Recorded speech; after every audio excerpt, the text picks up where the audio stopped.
Coba kita berkumpul dulu sebelum kita mulai. Selamat datang kembali di Dave Iwet siaran pagi. Live stream pertama di TikTok. Siaran pagi pertama di... Sampai lupa lo gue jargonnya. Siaran pagi pertama di TikTok. Saking udah kelamaan gak diomongin jadi lupa. Senang sekali bisa kembali menyapa teman-teman dimanapun teman-teman berada. Ya, tumben-tumbenan nih saya pakai baju warna merah, betul. Biasanya cuma abu-abu, biru, putih, hitam, ya. Basic color. Karena abis ini saya pengen olahraga. Jadi sebelum moodnya berubah, langsung dipakai bajunya. Biar abis itu selesai siaran, mau gak mau harus langsung olahraga, ya. Seneng deh, pagi-pagi udah mancing Doraemon pada keluar tuh. Yes, nah kita menunggu kehadiran Iwet. Gimana, sehat-sehat semuanya teman-teman sekalian? Banyak banget teman aku, sahabat aku yang lagi pada flu, batuk gitu. Kayaknya di Jakarta banyak yang bilang banyak beredar virus gitu. Saya juga dari semalam flu kan tuh. Mendadak bersin-bersin gitu. Aduh, gak enak banget. Tuh, buat yang baru bergabung di duet siaran pagi dan bertanya Doraemon itu apa? Doraemon itu istilah kita di siaran pagi buat mereka yang nggak follow, bukan pendengar tetap, tapi suka memancing-mancing emosi dengan meninggalkan komentar-komentar negatif. Di kolom komentar kita sebut Doraemon karena kan Doraemon pintu kemana saja. Kita bacanya tuh punya pilihan mau menanggapinya dengan positif atau dengan negatif gitu. Tentu kalau lagi sehat kita memilih untuk tidak menanggapinya ya. Iya, cuekin aja, betul. Kalau dulu awal-awal live stream di TikTok aku masih suka emosi. Kalau sekarang, aduh, aku kasihan sama mereka. Nah, sebenarnya ada beberapa ceritaan yang ingin saya bahas sama teman-teman. Ada beberapa teman-teman kita yang DM dan berbagi ceritanya menanggapi obrolan mengenai anak tantrum yang beberapa hari lalu saya bahas sama Iwet di siaran pagi, ya. Nah, pendapat teman-teman di direct message ini yang akan saya spill ke teman-teman yang bahas di sini, yang nonton di sini, supaya kita punya perspektif baru ketika kita melihat anak tantrum di dalam mall. Okay? I know, I just read the news. Liam Payne meninggal di usia 31. Iya. Aku juga baru baca beritanya tuh. Kalau live makan jam 12 itu nggak selalu ya teman-teman. Kalau kebetulan saya ada waktu, saya live sekalian saya mau promosi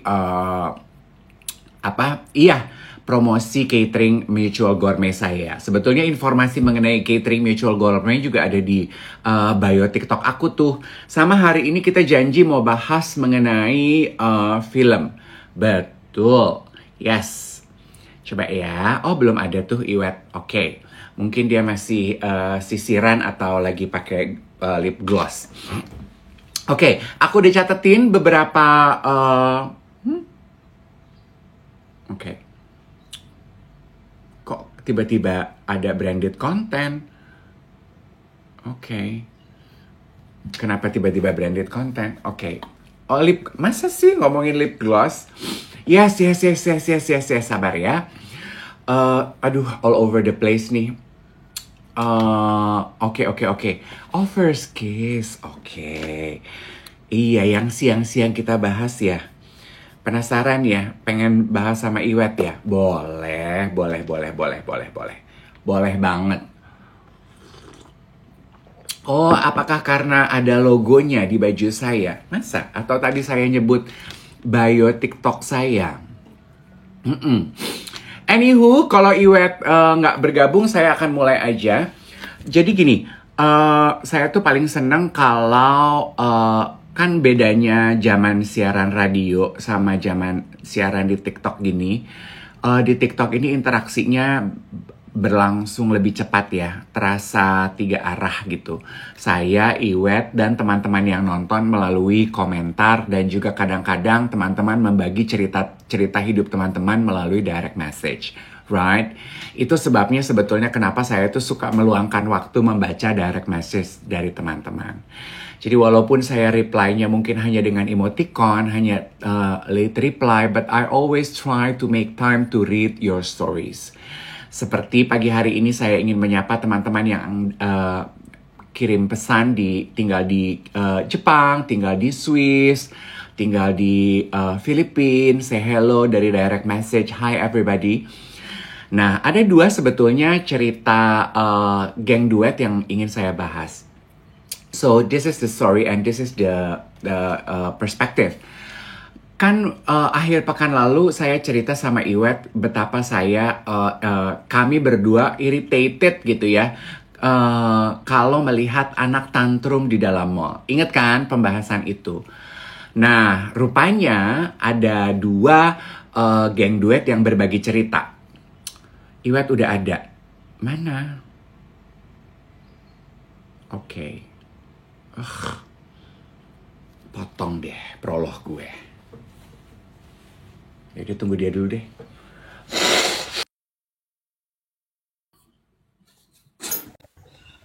Gak apa-apa, lanjutin aja. Aku gak mau. Pakai ikat pinggang.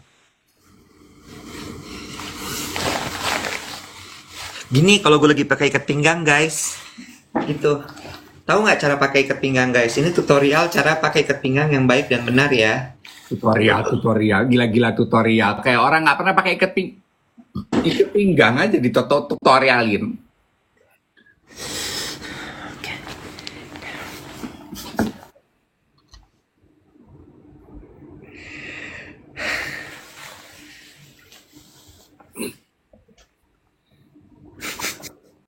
Kamu mau ada cerita yang mau aku bagi ke kamu?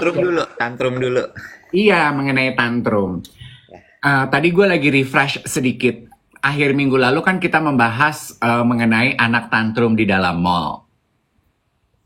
Terus kan kita sama-sama setuju, suka satu, kesel gitu ya. Kenapa sih udah tahu anak capek dibawa keliling-keliling mall. Dua, kita juga suka pity kepada orang tua. Terus message dari cerita kita adalah berusaha untuk tidak judgmental terhadap orang tua yang anaknya tantrum. Ada dua geng duet yang reach out to me, Wet. Yang menurut gue, ceritanya bagus nih, biar kita punya perspektif baru. Dua-duanya memiliki kesamaan. Bisa jadi anak tantrum di mall itu sama seperti keponakan dan anak yang mereka ceritakan. Mereka adalah anak-anak yang memiliki spektrum ADHD sama apa tuh namanya?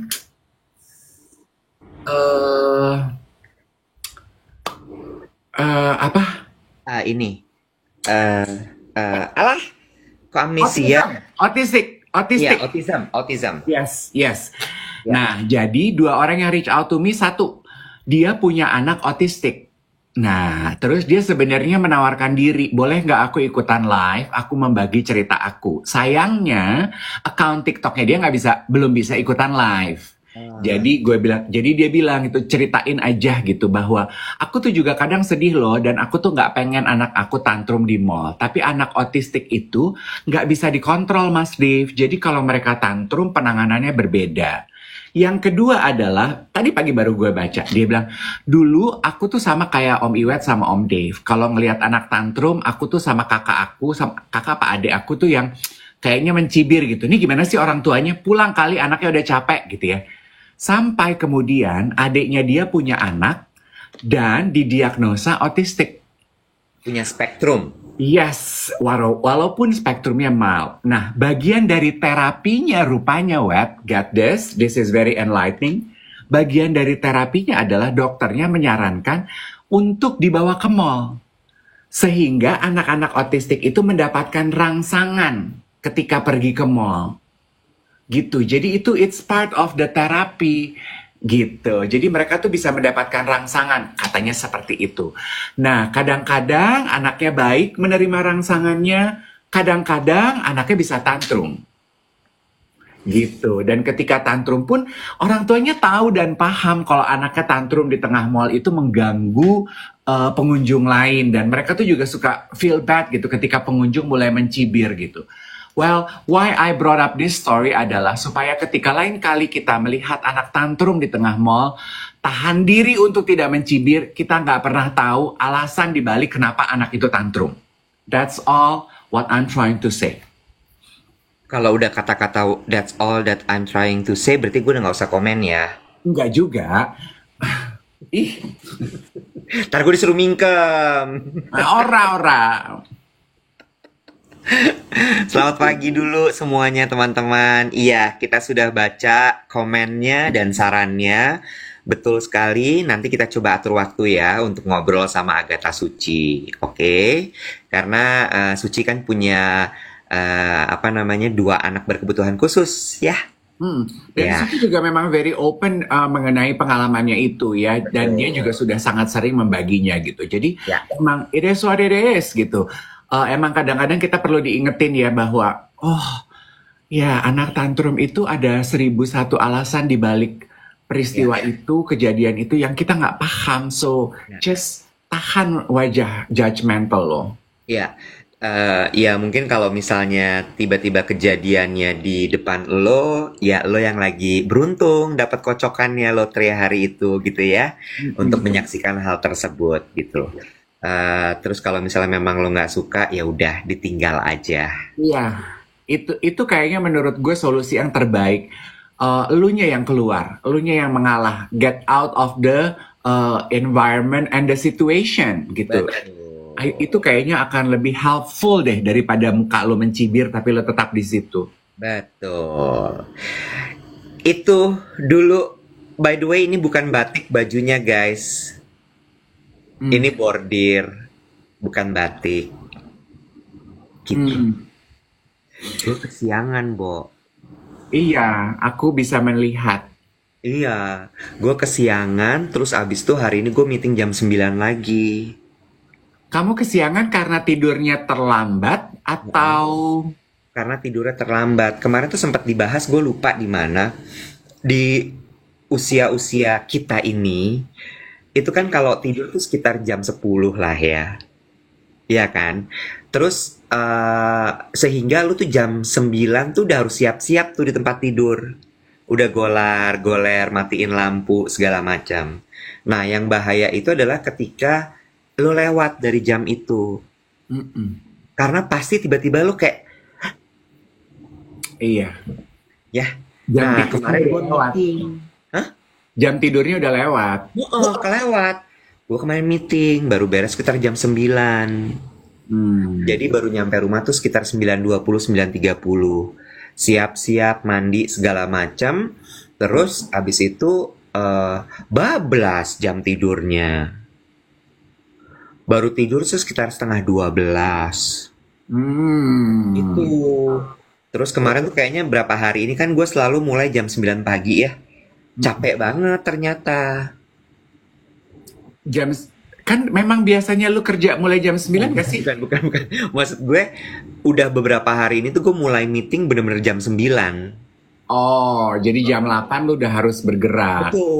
Betul. Jadi gue siap-siapnya dari jam 6 gitu kan. Terus ya udah deh, jadinya badannya lelah gitu. Ceritanya kurang lebih. Kenapa lo? Flu. Oh, bersin. Gitu. Kemarin mengenai tidur ya, gue baca berita dari CNBC News Asia kalau nggak salah. Nggak bisa digabung. News Asia, Channel News Asia. Channel News Asia. Ya, Channel CNA, CNBC, OCBC, CNA. News Asia. CNBC News Asia. News Asia. Ya. Baru merger dia, Kak.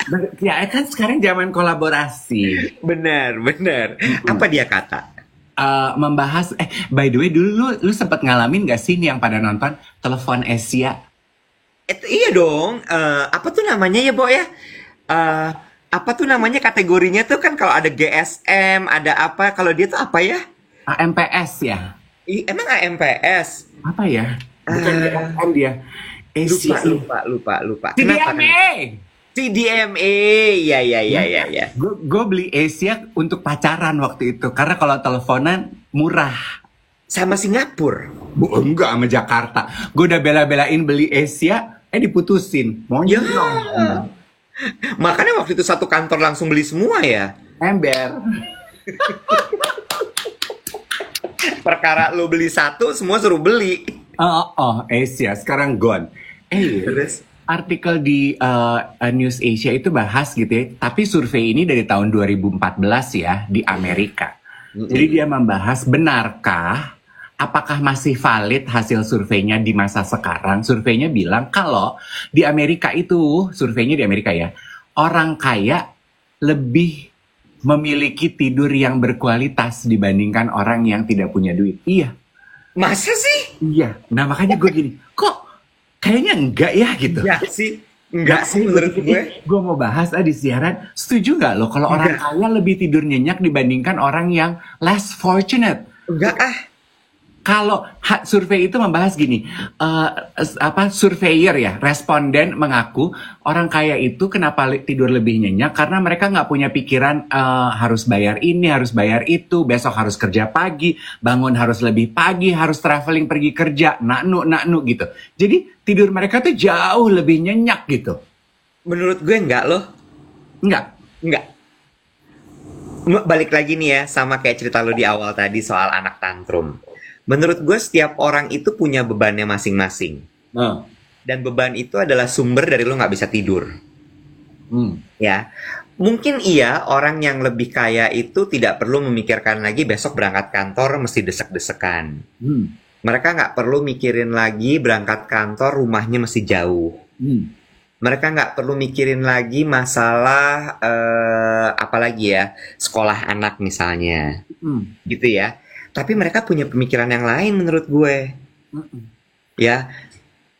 Seperti misalnya beban pekerjaan, ya. Terus abis itu target perusahaan, ya. Terus menurut gue, yang gitu-gitu tau nggak lo? Cicilan tetap ada, tapi mungkin cicilannya bukan cicilan kayak kita ya, Bo ya. Cicilan beli handphone gitu nggak, mereka mah nggak punya mungkin kayak gitu-gitu ya. Tapi kayak cicilan pajak misalnya. Itu ada yang komentar gini, teman aku juragan emas malah insomnia. Tuh, belum kepikiran nanti kalau juragan emas, emasnya aman nggak ya disimpan gitu-gitu. Barijang mau nyimpen di mana? Iya, ya. Karena gue juga nggak gue rasanya pengen komentar gitu ya. Kan kalau di artikel berita gitu suka ada yang bisa komentar ya. Gue rasanya pengen komentar deh. Tapi kayaknya gue mau gini, teman-teman gue yang menurut gue kaya-kaya justru pada punya masalah tidur loh. Iya, nih ada yang bilang Mansur Spoon, owner gampang tidur, direktur dan manajer yang susah tidur. Enggak, karena gue tuh berprinsip gini, semakin tinggi pohon, semakin kuat, kenceng anginnya. Jadi, Iya. rata-rata orang yang penghasilannya tinggi, stresnya juga makin tinggi nggak sih? Betul. Kecuali misalnya adalah, tapi gue juga nggak tahu sih. Ini asumsi ya. Orang yang memang udah kaya 7 turunan, apa istilahnya kayak nepo-nepo baby gitu. Jadi dia juga nggak perlu kerja, cuman tinggal terima-terima dividen gitu. Nah itu mungkin lain lagi ya. Itu lain lagi. Mungkin. Gue pernah tuh dalam pengalaman hidup gue punya kayak gitu, Web. Punya tuh gimana maksudnya, Mas Dev? Punya teman, sekarang udah pindah. Teman apa pacar tuh, Mas Dev? Teman! Boleh dibilang dia serupa nepo baby lah, dalam arti nggak perlu kerja, Web. Karena nepo baby kan pada prinsipnya adalah lu hidup dari warisan orang tua kan. Betul. Gue punya tuh teman yang gitu. Dia nggak perlu kerja, Web. Nah, simpenan orang tuanya bisa menjamin gaya hidup lavish dia di Jakarta Selatan. kaget. Kirain dia simpenan, bukan simpenan orang tua. Dan dia punya masalah insomnia. Tetap. Nah, Apa yang jadi beban pikirannya? Mau ngapain ya, Nek, gue dalam hidup? nah, Bosen juga, Bo. Tiap bulan gonta-ganti mobil, main ke dealer. Bosen, Bo. nah, ya kan? Kok kayaknya gini-gini aja nih hidup gue, gitu kan? Kayak kurang ada challenge dia Nah. masa. Berarti menurut gue sebenarnya bukan itu. Tadi ada yang bagus tuh bilang, orang-orang yang lebih mudah tidur itu orang-orang yang satu menurut gue agak dori. Ya. nggak suka mendem, ya. Kalau ada masalah, jeplakin aja di situ langsung. Wah, wah, wah, wah, wah, wah, wah, wah. Abis itu dia lupa. Itu gue. Tidur deh dia. Itu gue banget. Ya enggak? Kita sempat bahas kemarin waktu di Jogja kan, kita bilang apa namanya, teman kita dari Kementerian PUPR, Mbak Eni kan bilang, iya aku cuma tidur segini jam, aku segitu jam. Terus Dave bilang, aduh aku tidurnya pulas banget. Terus semua langsung nyaut kan, ya ampun enak banget gitu. Karena itu setelah ditelusuri Dave itu nggak pernah mendem masalah, Iya. ya. Masalah tuh kayak menguap lewat pori-pori loh dia tuh, Iya. ya. Apa? Evaporated. Iya. Oh, oh. Berubah wujud. Ngapain? Iya. Ada Anwar BAB. Halo Anwar. Hai. Hai. Kamu pasti lagi berangkat menuju syuting. Oh, berangkat menuju syuting. Berangkat bekerja menuju tempat syuting ya? Iya, berangkat menuju syuting juga benar. Bener ya? Iya. Tapi Iya. come to think of it, Iwet, I agree with you. Jadi sebetulnya tidur yang berkualitas itu nggak ada hubungan dari lu punya duit apa enggak, tapi how you deal with stress. Nah, nyambung ke situ ya, sebentar. Lo harus tahu. Ternyata salah satu ciri-ciri ini, correct me if I'm wrong ya guys ya, karena pasti kalian lebih paham. Gue pernah baca salah satu tanda-tanda orang depresi itu sering banget tidur. Oh justru ketika lo sering tertidur, sering memilih untuk tidur itu depresi. Kayaknya emang gue setuju deh, Web. Gak wajar tapi ya tidurnya ya. Contoh, lu tidur dari jam 4 sore sampai pagi. Iya. Ya, lu milih untuk mendingan gue tidur aja ah. It's an escape. Ya. Walaupun sebenarnya kualitas tidurnya udah dari jam 4 pagi sampai pagi, tetap nggak enak. Yes. Tapi gue lebih nggak tahu ya. Walaupun mungkin gini, depresi itu harus ditangani dengan cara yang tepat ya. Tapi kalau boleh pilih gitu ya, menurut gue kayaknya ketika lo lagi depres, tidur adalah solusi yang jauh lebih sehat nggak sih daripada lo lari ke tempat yang lain? Iya, betul. Tapi kan tetap aja itu tidak menyelesaikan akar permasalahan kan? Iya kan? Right? Lu cuman escape, masalahnya tetap ada, as in problem within yourself ya, yang di dalam diri lo gitu. Ya, true. Iya kan? Speaking of problem, this is a nice segue. Gue kan janji mau cerita mengenai film ya. Ada 3 topik yang more or less tiga-tiganya berhubungan. Aku tuh boleh cerita dulu nggak tapi sih? Boleh dong. Sebelum kita masuk ke film, Boleh dong. kemarin dokter gua anak motor. Allahu Akbar. Ya kan? Lu ganti dokter. Gue ganti dokter. Karena kemarin nggak sempat ke Kemanggisan, jadi gue ke Pondok Indah. Jadi buat yang bertanya, Iwet tuh kemarin pap smear ya?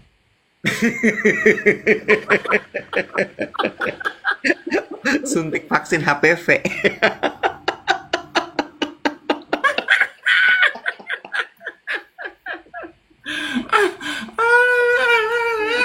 Tenang, happy banget, Dokter lo anak motor. Oh, anak motor. Dokter gue namanya Dokter Ade di Reserva di Reserva Pondok Indah. Jadi lo kalau lagi diapa-apain, jangan ya Dek, jangan ya Dek. Nggak gitu. Terus abis itu dia cerita kalau hobinya dia tuh motoran. Motoran, dan ternyata ada komunitasnya namanya Mad Dog. Oh, apa? Medical Doctor. Oh, jadi komunitas yang sama-sama doyan motoran. Harley. Jadi dokter-dokter pada motoran Harley. Cuma get this. Nih lo ngomong nih. Cowok-cowok ya yang nonton sama istri-istri yang suaminya malas banget ngerawat muka. Kenapa? Mukanya bagus banget. Ya dia dokter kulit, SPKK. Maksud gue kan gini ya, biasanya kan orang ngerawat kulit tuh kan kesannya kayaknya apaan sih cowok kok ngerawat kulit gitu kan? Iya. Dokter gue anak motor, Jack. Iya. Anak Harley, gue mah kasih tau aja sama lu. Iya. Kulitnya terawat. Iya, dan memiliki kulit terawat tidak membuat dia merasa his sense of manhood-nya berkurang. Iya, Oke, got it. santai aja gitu maksud gue kayak gue tanya, dokter perawatannya apa aja? Dia juga males kayak kebanyakan laki-laki, krim-krim gitu enggak. Dia Hmm. cuman moisturizer sama sunblock. Hmm. Ya, cuman itu. Tapi dia bilang gini, kan gue bilang gini, gue tuh sebenarnya malas banget ke klinik. Hmm. Gue tuh nggak suka perawatan, gue bilang gitu. Beda sama temen gue Dave Hendrik. Kalau dia tuh suka banget perawatan, gue bilang kan. Terus dia bilang gini, sama mas, saya juga, dia bilang gitu. Terus, tapi nah ini yang mau gue kasih tahu, jalan ninja nih buat cowok-cowok. Hmm. Kan biasanya krim-krim gitu ya. Hmm. Cuman 2 jalan ninja. Apa? Cuci muka? Iya, Sunblock? bukan. Buat perawatan. Cepet. Cuman 1 jam. Jalan ninjanya adalah 1, botox. Atau yang kedua, laser. Oh, ya. Itu yang kemarin gue kerjain juga. Iya, botox itu buat ngencengin, laser itu untuk mencerahkan. Udah cuman itu aja. Udah, Hmm. lo ketemu deh, cowok-cowok ya, kalau lo malas ribet segala macam lo ke dokter adik. Mm-mm. Lo bener-bener udah, lo bilang gini, gue mau perawatan kayak lo sebagai anak motor kayak apa? Cielah. Tapi lo kaget nggak anak motor dokter lo? Nah, ya enggak sih. Ya kan profesi cakep. Iya sih, iya. Dia bilang gini, saya mau nggak mau mas perawatan, dia bilang gitu. Soalnya kalau saya nggak perawatan nanti orang kok katanya dokter kulit, kok kulitnya gitu dia bilang. Piko laser. Pada nanya lasernya apa? Piko laser. Piko. Iya Nah, benar. gini, mengenai dokter Ade ya, ini nyambung nih dengan film gue dan apa yang akan gue ceritakan dan bahas gitu. Ya. Dokter Ade punya hobi. Intinya salah satu stress releaser terbaik di dalam hidup adalah for us to have hobbies. Hmm. Setuju apa enggak lo? Mm-mm. Karena hobi itu relax us gitu. Ketika kita melakukan hobi kita, entah kenapa apa tuh hormon apa tuh yang naik, yang hormon happy? Endorfin. Yes. Hormon endorfin kita tuh naik. Jadi gue nonton film web Heeh. judulnya Lonely Planet di Netflix. Heeh. Oke. Gue kan Oh, kenapa? gue lagi nyelesain itu yang penulis kan? Nah, oke. Gue kan paling nggak terlalu paham bintang film ya. Gue Iya. kalau bintang film kenalnya Dian Sastro, Niko, Adinia Wirasti, yang orang-orang yang suka gue wawancara. Kalau bule-bule kan gue nggak pernah tahu ya. Heeh. Gue suka nih begitu gue lihat, Laura Dern. Gue suka kemarin soalnya dia dapat Grammy kan. Gue nonton gitu. Aku Jadi dapat Grammy. iya dia sempat dapat kok Grammy? Grammy kan penyanyi kak. Penghargaan. Emmy apa Oscar? Ya gitu deh. Oke, terus abis itu Heeh. Kok enggak?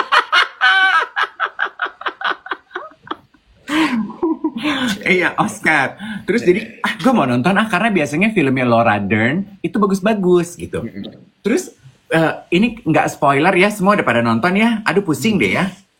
terus Jadi intinya adalah karena di trailernya dikasih lihat si Laura Dern itu sama yang bikin gue betah adalah dia pacaran sama cowok cakep banget di film itu. Usianya setengah umurnya dia. Liam Hemsworth. Nah, gue tuh nggak tahu dia siapa. Jadi sepanjang nonton film gue gini, aduh gila, nih laki cakep amat. Gue nikmati filmnya sampai selesai. Abis selesai film, baru gue Google Lonely Planet casting. Laura Dern, astaga, Chris Hemsworth yang main jadi Thor. Chris Hemsworth. Aduh, Liam, bacanya apa sih? Chris apa Liam sih? Liam. Bacanya apa? Liam apa Liam? Apa Liam? Liam Hemsworth, Liam Hemsworth. adiknya si Chris yang jadi Thor. Oke, kakaknya dia. Apa adek sih? Ya gitu deh, bersaudara mereka. Nah, oke. Selain melihat si Liamnya, aduh menikah sepisan ya. Film itu menceritakan si Laura Dern itu umurnya 2 kali lipat si Liam. Mm-mm. Oke. Tapi yang pengen gue ceritain konflik film ini. Oke. Si Laura ini penulis, Web. Hmm. Dia bilang gitu, dia ngomong ke si Liam, karakternya gini, lo coba gue tebak ya, lo kayaknya regular jock gitu yang selama masa kuliah, lo tuh bintang olahraga. Iya, dia bilang gitu. The Big O.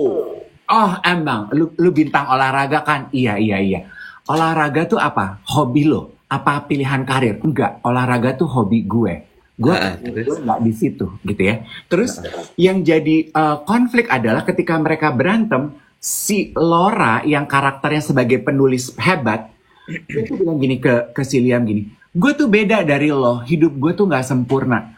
Menulis itu bukan hobi buat gue. Menulis itu adalah hidup gue. Gue itu nggak punya hobi. Dia bilang gitu. Kalau lu kan olahraga buat hobi, penyaluran rasa senang lu olahraga. Kalau menulis itu bukan hobi buat gue. It's my passion, it's my life, it's who I am. Iya. Jadi kalau kalau ada orang want to take it away from me, I get offended and very defensive. Terus Jadi mikir gini, itu yang terjadi kepada orang-orang yang hobinya jadi pekerjaan. ya, betul. Iya kan? Betul. Hobi itu menyenangkan ketika itu side dish. Iya. Ketika itu side dish, misalnya gitu ya, lu punya pekerjaan sebagai lawyer, hobi lu yoga. Lu happy tuh mengerjakan hobi lu yoga. Iya. Tapi ketika lu meninggalkan pekerjaan lu sebagai lawyer dan lu full konsentrasi di yoga udah nggak lagi memberikan lo kebahagiaan mungkin. Betul. Itu dirasakan si Laura sebagai penulis. Dulu Iya. zaman kuliah dia suka menulis. Iya. Tapi itu menulis jadi pilihan karir, Iya. menulis tuh happiness-nya udah beda gitu. Terus gue jadi mikir, jadi buat orang-orang yang pilihan karirnya adalah dulu hobinya, dia harus tetap nyari hobi lain untuk mengisi kesenangan batin. Itu loh. Gue setuju sama lo.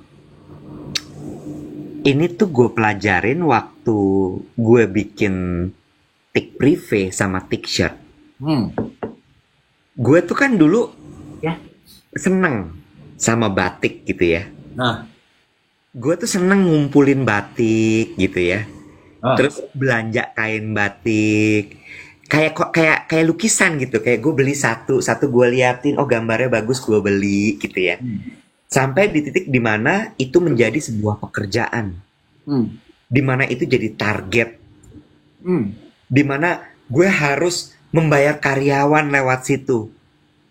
Terus gue mulai ngerasa bahwa batik ini mulai gak menyenangkan. Di situ gue belajar bahwa ternyata kan ada yang bilang ya, lo pasti akan happy kalau bekerja adalah hobi lo. Kalau pekerjaan adalah hobi lo. Gimana ya? Kalau pekerjaan lo ada hobi. Iya. Ya. Terus gue gini, enggak loh. Ya, tapi kecuali gini ya, lo mengerjakannya bukan karena uang. Nah. Misal, si Laura itu kan penulis. Kalau dia ngerjainnya, ya gue mau nulis kalau gue lagi punya hasrat untuk menulis. Ketika gue lagi punya rasa untuk menulis, gue nulis. Yes. Tapi kalau misalnya gue lagi enggak, jangan paksa gue. Iya. Sementara, kan dia udah sign kontrak tuh ya sama publisher ya. Setahun harus 3 buku.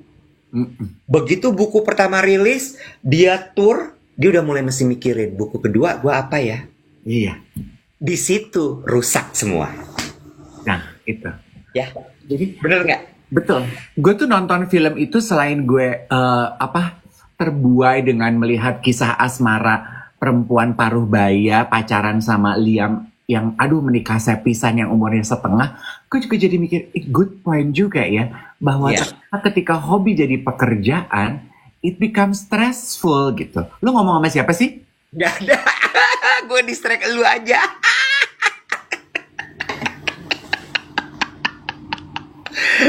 Bener, setuju gue. Itu akan jadi stressful. Pokoknya begitu lu ditargetin di sesuatu, bubar semua. Iya gitu. Jadi buat teman-teman yang mungkin nih ya, ini colekan. Lu kerjaan lu adalah hobi lu dulu. Tetap punya hobi juga yang lain, yang di luar dari itu. Just something you do for the fun of it. Yes. For the fun of it. Gak ada tujuan. Purely untuk bersenang-senang. Yes. Cuma susah. Kalau udah uang terlibat di situ, biasanya berantakan tuh. Nah, kayak dokter lo aja. Dokter adalah pekerjaannya. Motor itu hobinya. Ya. Itu stress releasernya dia. Iya, karena hobi itu stress releaser. Dan punya hobi yang bisa merilis stres kita itu bisa menjamin kita tidur lebih baik kalau malam. Betul. Betul. Ya? Betul. Ada yang nanya, kalau ngopi-ngopi gitu tuh hobi bukan sih? Eh, menurut gue ngopi-ngopi, maksudnya kongko, ketemu orang, Iya. kulineran, mungkin masuk dalam kategori yang sama ya. Iya. Oh, bisa jadi nggak sih? Ya pokoknya selama aktivitas yang lu lakukan purely for the fun of it gitu. Bisa kali ya. Kan ada orang katanya hobinya kulineran gitu ya. Iya kan? Iya sih, benar. Ya bisa jadi. Iya, kayak kemarin gue ngobrol sama suaminya Ivi, Edu. Begini, jadi menurut gue hobinya dia adalah mencoba tempat baru. Dia suka sekali explore tempat baru. Ada restoran baru apa pergi nyobain. Itu apa? Kulineran kan? Apa itu? Hobi. Sebenarnya ya, hobi itu kan kemarin juga ada tim gue tuh di kantor kemarin nunjukin temennya bikin kristik, bukan kristik, Joystick. crochet ya, Oh, crochet. crochet yang kayak rajutan gitu, jadi coaster gitu. Terus gue tanya, temen kamu jualan ini? Enggak, dia bilang gitu. Ini pelepasan stres dia, hobi dia bilang gitu. Terus dia bilang gini, tim gue bilang, ih kalau aku sih ngerjain kayak gini malah tambah stres. Terus gue bilang, oh ya, enggak sih, gue bilang gitu. Karena ketika lo melakukan crochet itu tuh, otak lo, pikiran lo dipakai untuk fokus kepada crochetnya. Nah, menurut gue hobi tuh kayak gitu. Ketika lo escape sejenak dari rutinitas lo, dari cara berpikir lo yang tiap hari lo pakai, ketiba-tiba momen yang bener-bener lo fokus aja sama diri lo. Apakah itu tadi kulineran, nyobain makanan, apakah itu lo olahraga, apakah lo crochet tadi, ya kan? Betul. Itu good point. Karena ketika kita melakukan hobi kita itu kan kita lupa waktu, kita lupa semuanya. We are so in the now. Yes. Ya kan? Yes.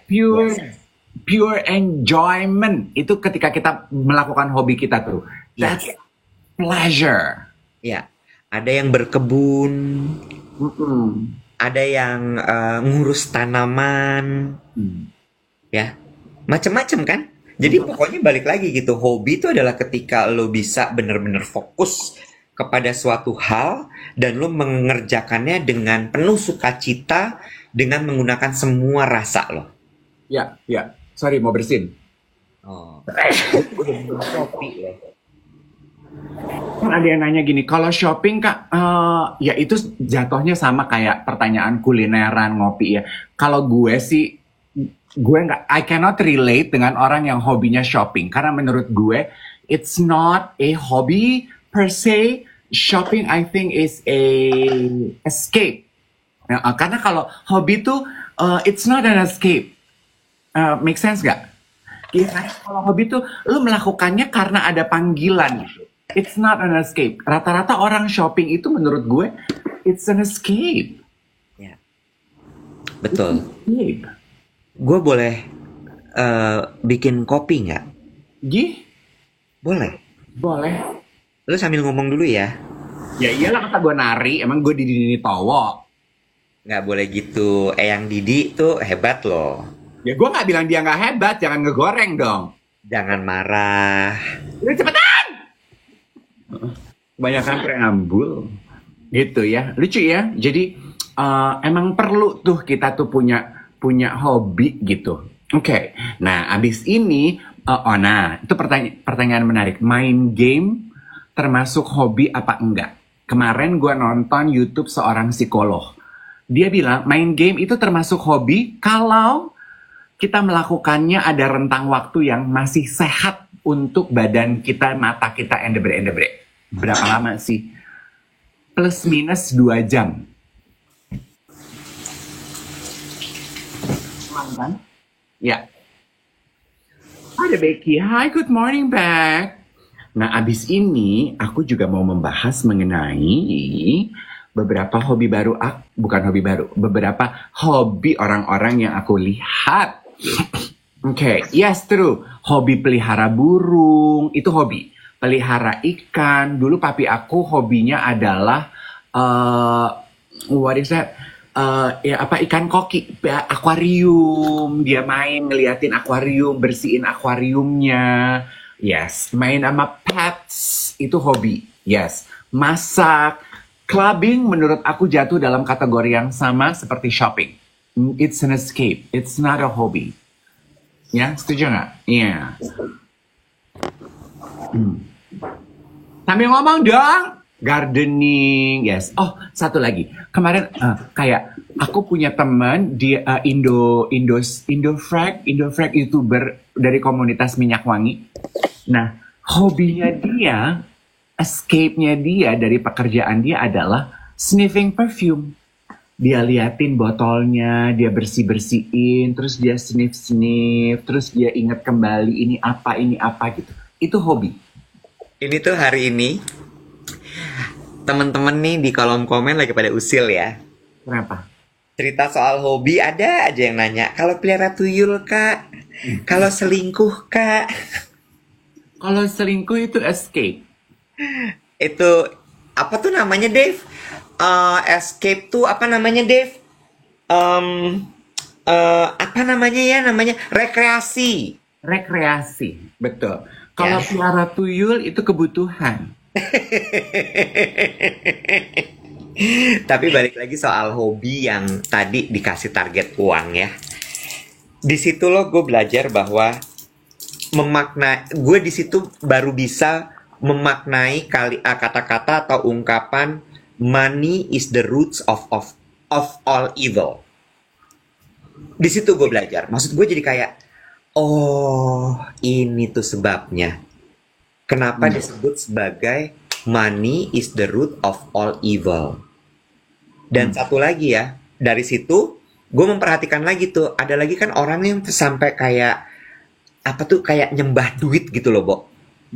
Kan gue pikir dulu tuh kan ada film-filmnya ya, lo yang sampai mengorbankan anak lo bikin sesembahan apa demi mendapatkan uang dan jabatan segala macam. Sebenarnya tanpa lo nyembah ini, nyembah itu, lo berkurban ini, lo tumbal ini, tumbal itu, tapi ketika seluruh hidup lo udah bener-bener lo dedikasikan kepada uang for the sake of mencari uang gitu ya, menurut gue lo udah nyembah uang di situ. Iya. Jadi sebetulnya yang evil itu adalah the love of money. It is not the money per se, but the keterikatan kita terhadap duitnya tuh loh, Nek. Iya, setuju. Terus gue jadi mikir gini, kan gue ngeliat gitu ya orang-orang di sekeliling gue gitu, ada yang kayak wah gila ya, sampai dia tuh bisa menghalalkan segala cara gitu untuk mendapatkan uang. Oh ini kali yang namanya nyembah duit ya. Iya. Oh ini yang namanya money is the root of all evil. Gitu. Jadi emang kayak nggak ada stopnya, nggak ada apanya, nggak ada jedanya gitu. Iya, nggak cukup. Nggak cukup ra uwis te eureun. Yang bentar lagi cukup. Maksudnya gimana? Gue usil aja. Iya kan? Iya. Tapi lu please ya, janji lu nonton film Lonely Planet itu, Web. By the way, gue nanya deh.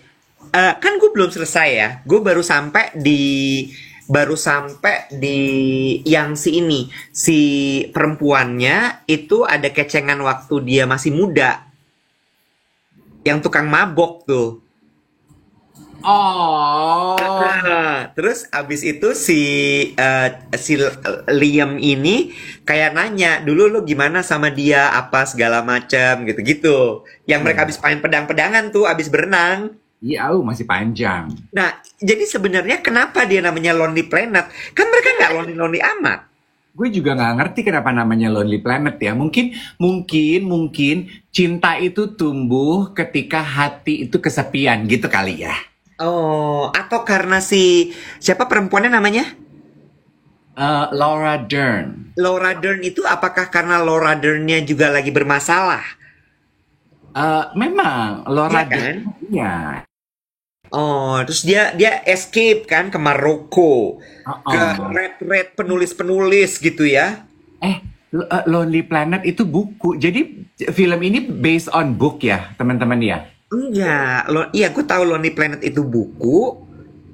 Tapi Gimana film ini sih? nggak ada hubungannya sama buku itu deh kayaknya. Lonely Planet itu kan yang directory itu kan? Iya. Bukan, nggak ada hubungannya. Oh. Oh, Apa mungkin karena mereka kan jatuh cintanya tuh di ketika mereka lagi writers retreat tuh in the middle Iya. of nowhere. Hmm. Oh. Iya kan writers Diibaratkan retreat. seperti buku Lonely Planet. Iya, iya. Oh, Aduh, tapi pokoknya bagus deh. Sama sama ya, itu juga a breath of fresh air ya. Dalam arti gini, jangan ternyata usia itu bukan batasan buat lo untuk bisa menikmati kenikmatan hidup. Jatuh cinta, berkarir, berkarya. Usia itu bukan batasan, Web. Itu tuh memberikan semangat baru loh buat gue. Halo? iya ini gue sambil dengar. Ya kayak aku tahu ini cuman film gitu ya, kayak Laura Dern gitu. Anak umur setengah umurnya dia masih bisa jatuh cinta kepada dia, dan bukan physical attraction loh ternyata yang mendekatkan mereka, tapi karena Laura Dern-nya itu bisa memahami, I get you.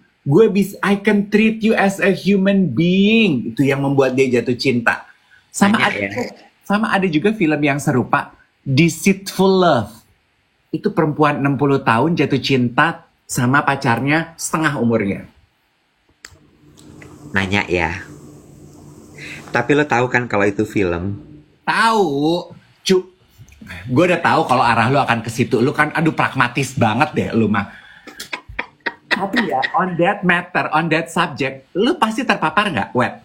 Sama model Korea Selatan. Gue sampai tulis namanya Choi Sun Hwa. Yang jadi Miss Universe. September kemarin dia Miss Universe. Sekarang model tertua di dunia kayaknya, 80 tahun. Ya. 80 years old.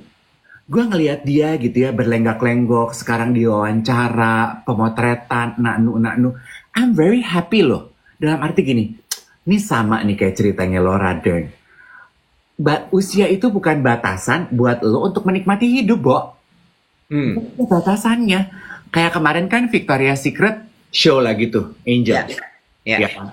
Terlepas dari pro dan kontra kan, ngapain sih? Tapi kan hadir kembali tuh model-model yang usianya sudah senior, Ya. and they have fun on the runway. Ya. Iya ya, mungkin karena gue udah deket tua ya, Nek. Jadi gue gini, ya, oke. Usia itu bukan batasan untuk menikmati hidup. So, ini juga colekan, stop it. Buat lo yang warga plus 62 yang hobi banget komentarnya gini, "Lu udah tua ya sekarang," kalau di postingan sosial media rekan-rekan artis senior gitu. Lu membandingkan mereka dengan image yang ada di kepala lu umur mereka 20 tahun? Ya iyalah. Jangan gila, ya pasti udah tua. Gitu loh. Maksudnya usia itu bukan batasan untuk menikmati hidup. Udah deh, live your life. Gue boleh nanya nggak? Apa? Eh, gue nggak tahu ya, apakah ini faktor bahwa gue masih 43 tahun atau faktor apa. Tapi gimana ya cara nanya supaya lo nggak tersinggung juga ya? Nggak gini. Um, gue cuman penasaran aja kenapa pembahasan mengenai usia ini untuk beberapa orang ini diskusi ya. Untuk beberapa orang tuh kayak jadi sesuatu yang Ah, maksudnya? jadi kayak gini,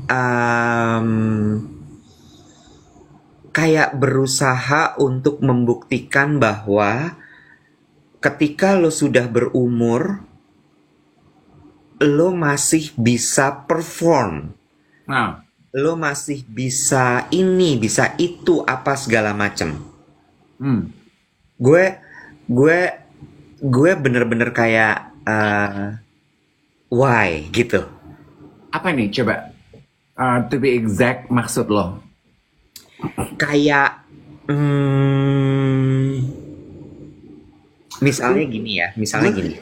Gue setuju sama yang berkomentar gini. Kadang yang membatasi diri untuk bisa menikmati hidup dan terus berkarya adalah diri kita sendiri. Exactly. Nah, itu jadi maksud gue gini ya.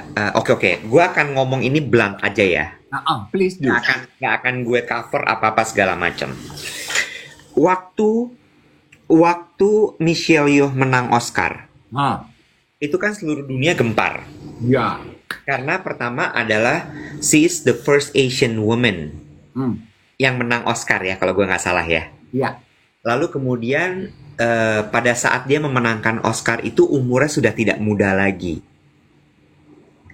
Not just 50 loh, dia above 50 waktu dia menang itu kan. Ya. Terus langsung tuh, wah, heboh semua.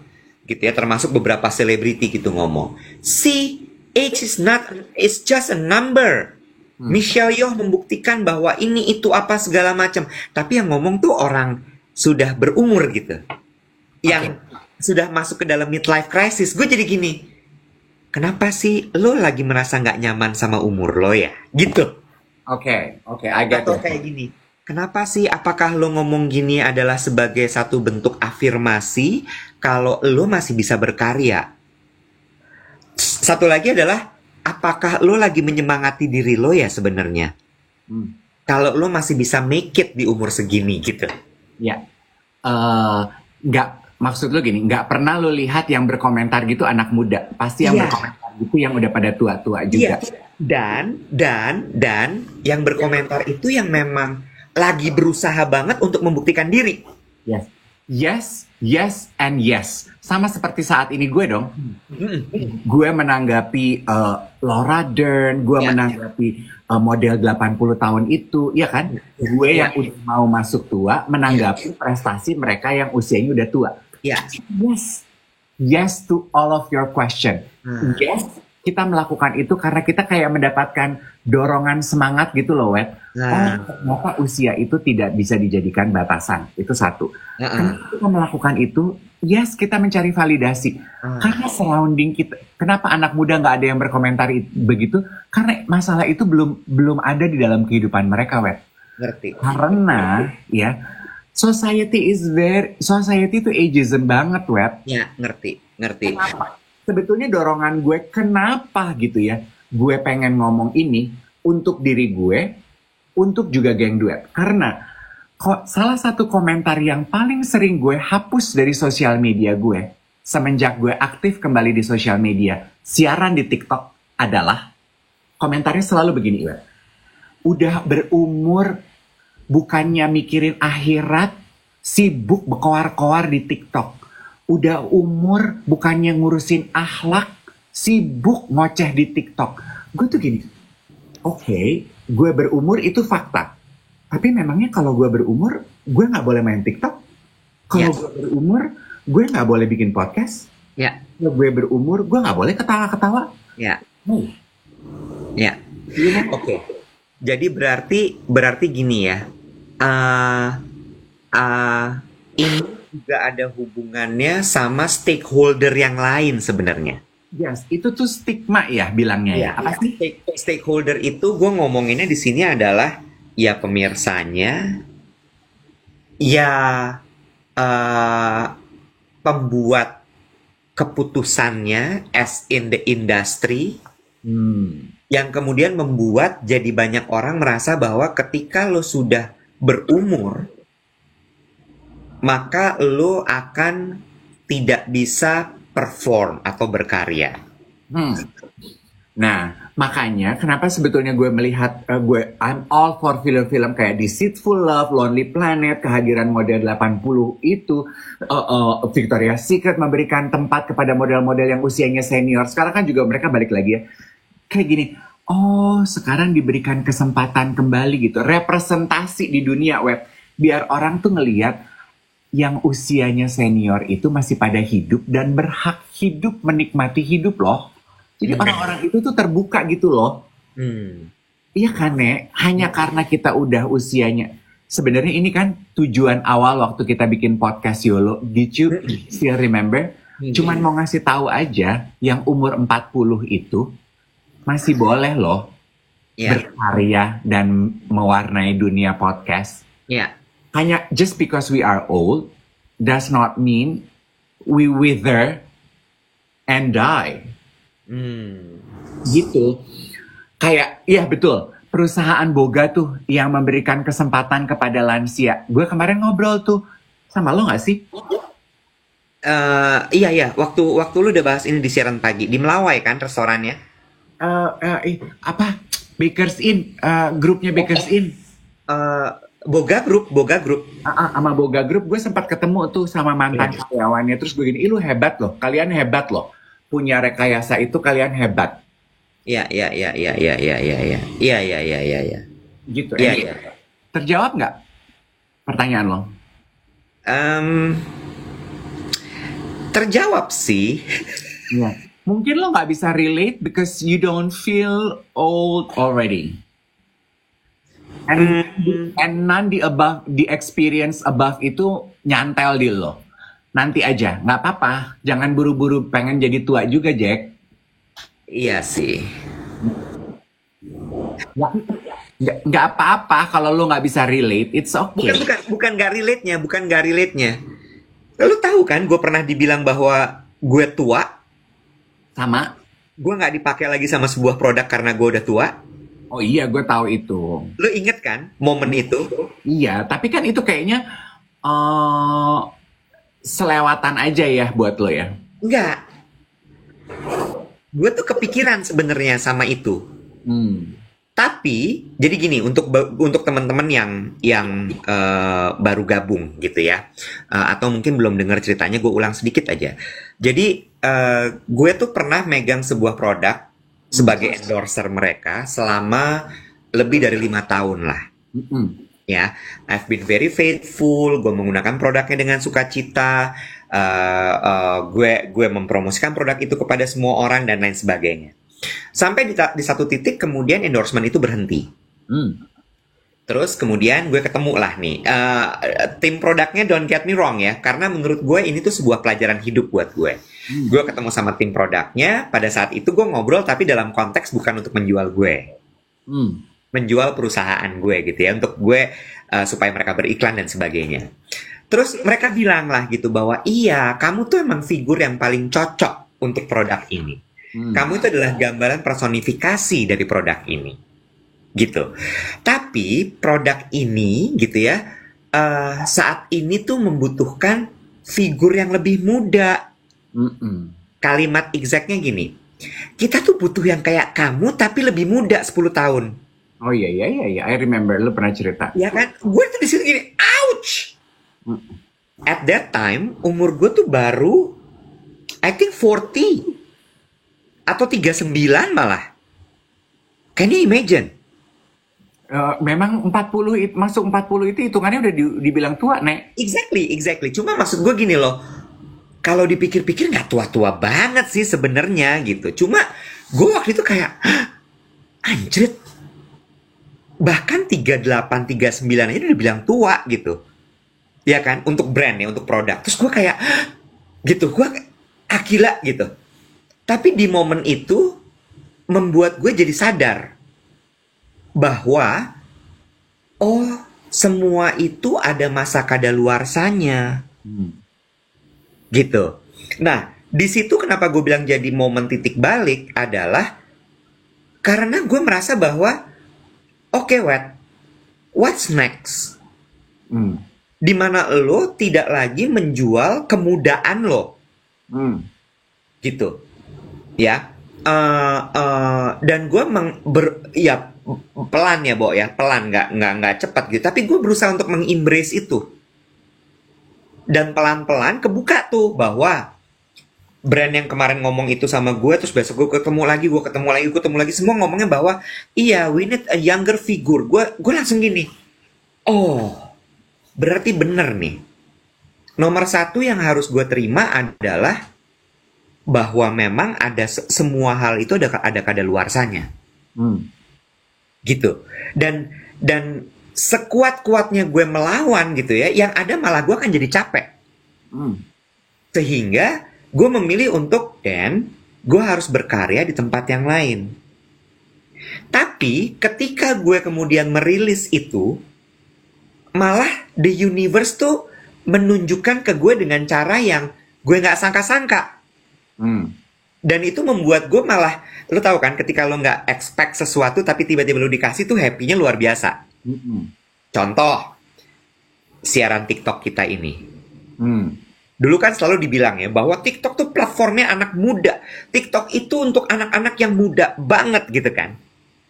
Gue bahkan sampai pernah make a joke tentang lo.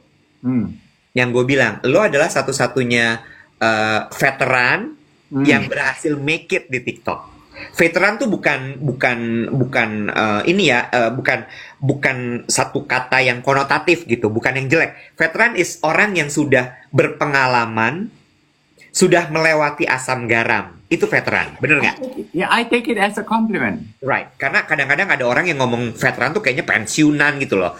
Nah, terus gue ngeliat lo gitu ya, wow, si Dave bisa loh. Dan ini membuktikan bahwa ternyata TikTok itu bukan hanya platformnya anak muda. Ya nggak? Terus kita siaran kayak gini, wow, ternyata penontonnya banyak loh. Ternyata banyak banget yang adik-adik. Bahkan sampai Wangsit pernah cerita sama gue, dia bilang gini, Mas Iwet tuh udah bener-bener dilukap loh sama Gen Z. Gue bilang gini, kamu tau dari mana, Wangsit? Waktu aku live sama Duet, itu banyak banget yang anak-anak muda Gen Z di bawah aku nanya ke aku. Lo kebayang nggak, Wangsit ini udah dipanggil Mas, Bo? Apalagi gitu. Ya, apalagi kita. Mas Wangsit, kemarin live sama Om Dave sama Om Iwet ya, keren banget loh. Terus Wangsit bilang gini, dan gak cuma satu loh Mas, banyak yang nanya gitu. Cuma gue di situ gue gini, oh oke. Ketika lo accept itu, lo menerima dan lo tidak berekspektasi, ternyata universe give you more than you want, gitu. Ya, so your point is menerima situasi lo tanpa perlawanan. Yes, and agree to that. Ya. Itu sebetulnya yang gue dapatkan dari film Lonely Planet, dari model Choi Sun-wha ini, from all the senior model yang kembali get back into the industry. Karena menurut gue mereka nggak berusaha melawan usia. Yes. Fight back gitu. Lo harus terima gue kepada industri yang menolak mereka. Yes. Teman-teman jangan menganggap bahwa jangan sampai miss the mark nih obrolan. Kenapa kita bahas ini dengan apa yang Iwet baru bumbui? Kesannya seolah-olah si Dave sama si Iwet nggak terima dikatain tua. Enggak loh. Justru happy. Yes. Bahwasannya saat ini banyak representasi terhadap usia tua. Sehingga terbuka tuh message-nya yang tua juga masih bisa menikmati hidup. Itu aja message-nya aku. Betul. Mungkin gue nge-wrap up aja sedikit gitu ya, bahwa nomor satu tuh menjadi tua. Pamela Anderson, did you see her on the red carpet? Muncul lagi. Menjadi tua itu tidak bisa. Menjadi tua itu tidak bisa lo hindari. Itu satu. Gitu ya. Lalu kemudian lo yang harus lo sadari adalah ketika lo menjadi tua, maka lo shifting peran lo. kan lo terima dulu gitu ya, lo terima dulu bahwa oh ya, I'm getting older gitu. Dan kita menerima dengan ikhlas gitu bahwa kemampuan gue banyak yang berkurang loh. Kemampuan fisik, bahkan mungkin kemampuan memori lo segala macem gitu. Tapi tapi jangan menjadikan itu lo menyerah. Bener nggak? Jangan sampai lo menyerah terus jadi kemudian ya udah, gue nggak ngapa-ngapain, nggak juga. Lo tetap berkarya, cuma lo paham banget porsi lo tuh di mana gitu. Kalau gue sih, sehingga dari situ lo bisa memanage ekspektasi lo dan kemudian alam semesta ini akan memberikan lo sesuatu yang nggak lo sangka-sangka. Itu sih. Gitu. Enggak, aku nggak pengen nangis, gue nyimak aja dia ngomong. Karena gue nggak menduga arahnya ke sini, tapi I'm happy where it leads to. Iya. Jadi teman-teman tunggu ya, nanti umur 80 lo akan lihat kiprah gue di panggung Miss Universe. Edan. Gak tanggung-tanggung ya. Tiba-tiba Miss Universe M. Justru kan, perwakilan dari Indonesia harus ada, Kak. Bener. Iya. Sama satu lagi sih ya, emang sosial media tuh membentuk narasi yang gila banget sih ya. You know what? Ini colekan aja ya. Lo tahu kan, gue tuh tidak pernah menggunakan filter di sosial media gue. Ya, gue juga enggak. Ya, it comes with a mission actually. Stop it. Ya, Just show your age. ya, Kenapa lu pusing banget sih? true. Perawatan, skincare, makan bener, of course. Tapi meremini atau memfacetune muka lo sehingga lo nggak punya keriput. Why? Ya, What are you trying to tell the world? ya. True. Sama satu lagi, mungkin ada yang bilang, lo ngomong gini gitu segala macam mengenai aging, tapi lo botox, lo laser, lo segala macam. We are doing it for our own happiness. Iya, yang difilter itu aslinya. Lu mau operasi plastik, lu mau perawatan, go for it. Jangan difilter, po. AI. Oke, besok hari apa ya? Besok harinya Tuhan. Jumat ya besok ya? Ya Allah, udah Jumat lagi. Ini udah jam berapa sih, Bo? Udah 8:10. Oh my God, gue telat nanti. Dari tadi gue udah bilang, tapi lu lagi kayaknya hot banget. Ya maaf. Oke. Saya harus jalan, guys. See you tomorrow.